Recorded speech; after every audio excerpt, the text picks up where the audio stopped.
I came out pretty strong to start the show. Your thoughts about what I said and what they just did? 100% agree. It's one thing if it's a beer-soaked fan, a casual fan, someone who's never sat in a courtside seat before. None of that applies to Mark Stevens. He's a representative of the Golden State Warriors. He's been there before. If anybody should understand the culture and the comportment of somebody in a sideline seat, he should. And my biggest problem with this is that and I don't know that just banning him for the remainder of the NBA Finals games is enough, because you need to put a stamp. You need to stamp out this kind of behavior from fans.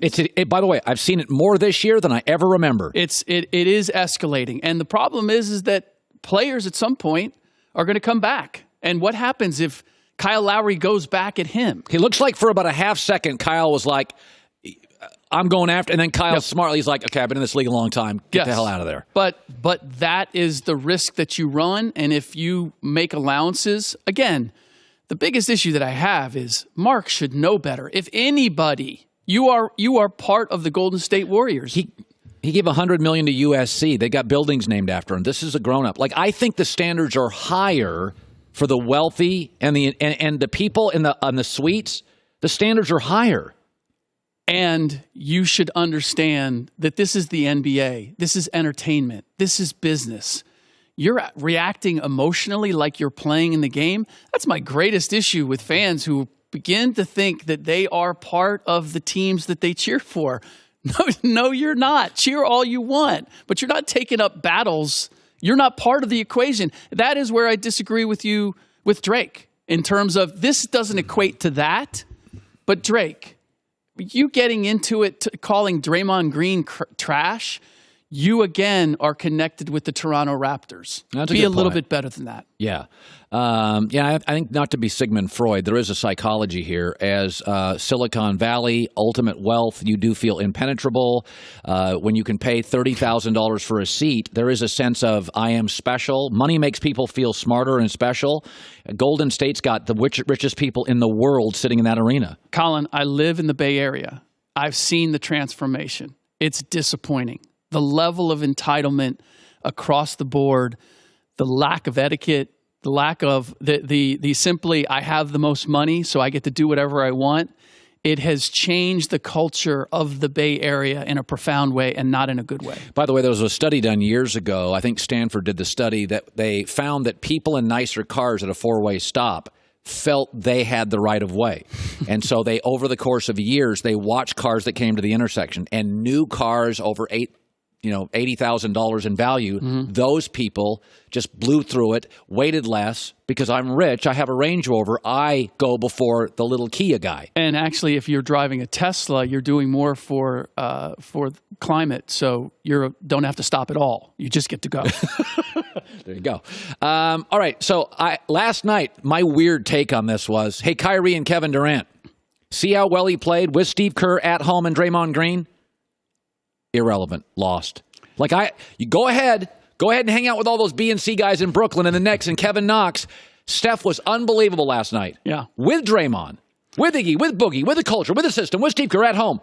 Didn't really compete. I'm not going to put Kyrie in that category, but KD is in a different category completely. Steph, this is the superpower of Steph and the magic of the Warriors, is that he knows who he is and who he isn't. He knows he's not KD. He knows he's not Kobe. He knows he's not Michael. He knows that he needs this team. He needs Klay. He needs Draymond. Now, he's fearless. He knows he can score. He's going to find ways to make the most out of what he is. But I look at KD going to the East. To me, this is actually works the other way. KD looks at it and says, okay, wait a minute. Kawhi Leonard's gimpy and can't play, and I don't even know if he's going to be there. Kyle Lowry and KD match Steph. All I need is one other guy. And the Knicks, for example, have the cap space to go get one other guy. And they have a GM in Scott Perry who knows how to build the complementary players on a championship team from his time in Oklahoma City and in Detroit. And we have a number 3 pick. So I don't need a whole lot to be able to end up in the finals. Look at what the Raptors have. It's not that overwhelming. Milwaukee is in the conference finals, and they have Giannis and what? And I'm better. I mean, if you're going to ask me, do I take Giannis or I take KD? It's not even close. Yeah. I'm taking KD every day, all day. Me too. So I think he looks at this and says, in the West, you might have a case. But in the East, I could wind up in the finals and it wouldn't be that hard. I think Steph should have left the floor last night, went over to KD and said, I had 47. We lost. This is why we need you to stay. Is it possible?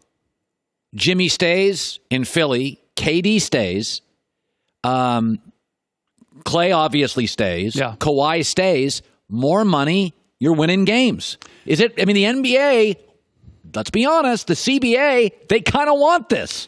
They've been trying to create the scenario where guys, the money is just too great for them to leave. Right. But it hasn't worked so far. Well, Paul George, that wasn't the driving force. He says that. It was his relationship with Russ Westbrook. And the fact that everybody thought he was an LA guy, he's a Palmdale guy. And Oklahoma City probably has more in common with Palmdale than LA does. He's a country kid. Everybody keeps telling me about all these guys moving. I just don't buy it.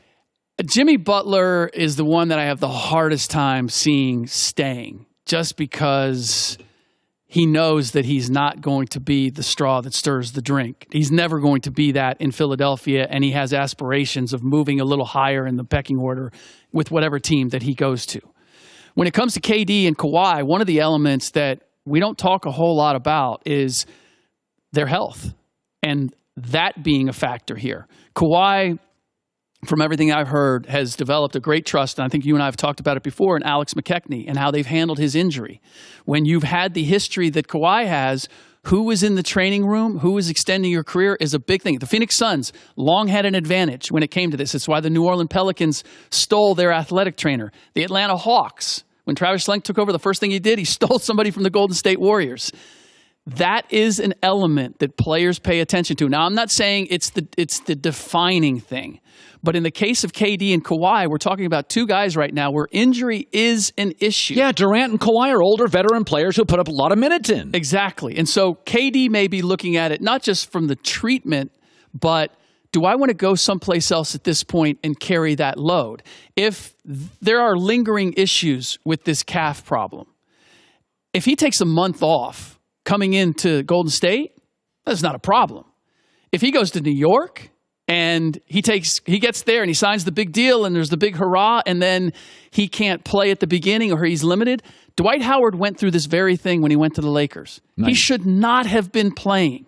His back was to a place where he was having a difficult time rising up on his toes. I saw it. But he felt a pressure because I'm here, I'm with the Lakers, I'm supposed to be the new thing. And he went out and he played a lot sooner than he should have, and he was never the same again. Let's talk about Game 4. I didn't think the loss last night. Joey and I said it. I think they should have sat Klay Thompson. My takeaway is get everybody healthy. This team's trailed 3 times 2-1. They'll be fine. They win on the road. They win with injuries. What you don't want is to re-aggravate Klay Thompson. How big was the struggle last night before the game for the organization to sit Klay? Was there a real struggle? Well, Klay obviously wanted to play. Right. You could tell that just looking at him on the bench. It was, I don't know that it was that much of a struggle for Steve Kerr to make this decision because he didn't want to have to second guess, did I play him and he got hurt? Because here's the thing is, for exactly what you said, does anybody think that because they lost Game 3 that they still can't win the series? No. No. There wasn't enough at stake last night to push the envelope and to get Klay out there. I fully expect, and I think it's been reported already, he's going to play. He will start in Game 4. I believe they're going to play the same game with KD. Do we need to play him in Game 4? Do we need to win Game 4? No, it's not a closeout game. Let's give him a little more time.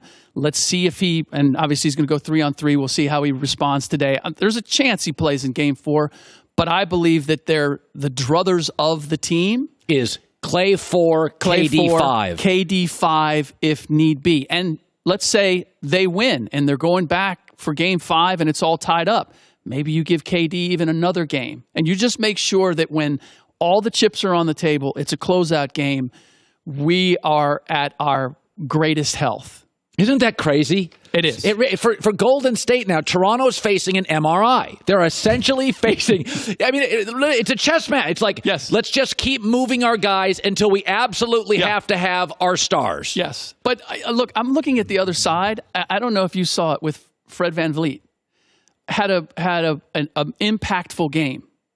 But at one point, he looked like he was running with a piano on his back. Yeah. I mean, literally trying to get back, and he couldn't move. We've talked a lot about the Warriors and their health, but Kawhi Leonard's not 100%. No. Kyle Lowry's not 100%. Fred VanVleet's not 100%. They are ailing as well. So this really it's a battle of attrition. And not to date myself, but the Monty Python where the knight keeps getting limbs sliced off and he's still fighting. I feel like that's what I'm watching here between two teams. Who's going to have the most left? No, I think that this is part of the NFL. It's remarkable how often the NFL teams that get to the Super Bowl are the healthiest teams. 100%. It's the way it works. Ric Bucher, great stuff. Hi, everybody. Thanks for watching. Subscribe here to get the latest from the show. Also, be sure to check out more of the best clips from The Herd or go watch a few segments from other shows on FS1.